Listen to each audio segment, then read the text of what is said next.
రంగారెడ్డి జిల్లా చిలుకూరు గ్రామంలో బతుకమ్మ సంబరాల్లో పాల్గొన్నారు ప్రజా గాయకురాలు విమలక్క. బతుకమ్మ పండుగతో అన్ని వర్గాల ప్రజలను ఏకం చేయవచ్చన్నారు. పర్యావరణాన్ని కాపాడుతూ బతుకమ్మ పండుగను మహిళలు చేసుకుంటున్నారని తెలిపారు. పువ్వులను పూజించే సంస్కృతి తెలంగాణలో మాత్రమే ఉందన్నారు. బతుకమ్మ ఆటలు ఆడి పాటలు పాడి సందడి చేశారు విమలక్క.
బతుకమ్మ పండుగను అందరూ కలగలిసి ఆడుకునేటువంటి పండుగగా ప్రకటించాలని మరొకసారి దాదాపు 3 రోజులుగా కూడా నేను ప్రభుత్వానికి విజ్ఞప్తి చేస్తా ఉన్నాను.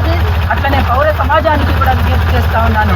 ఆ రకంగా ఆడుకుంటేనే బతుకమ్మకు ఒక అర్థం ఉంటుందని చెప్పేసి కూడా తెలియజేస్తా ఉన్నాం. ఇవాళ వనరుల సంరక్షణ, అడవుల సంరక్షణ, ఆడబిడ్డల సంరక్షణ, ప్రకృతి సంరక్షణ అనేటువంటి చాలా ముఖ్యమైనటువంటి విషయంగా ప్రతి మనిషి కూడా ఆలోచించాల్సినటువంటి అవసరం, ఆవశ్యకత ఇవాళ ఉన్నది. ఇవాళ దేశమంతా చూస్తున్నాం, ప్రపంచమంతా చూస్తున్నాం. ఎప్పుడు వరదలు వస్తున్నాయో, ఎప్పుడు బురద వరదలు వస్తున్నాయో, ఎప్పుడు తుఫాన్లు వస్తున్నాయో, ఎప్పుడు వర్షం వస్తుందో, ఎప్పుడు కుక్కబోస్తుందో ఏమీ అర్థం కానటువంటి పరిస్థితిలో ఉంది. దీనికి కారణం ప్రకృతి విధ్వంసమే. అంటే ప్రకృతి అంటే ఆడబిడ్డలు, ఆడబిడ్డ అంటే బతుకమ్మనే. అందుకని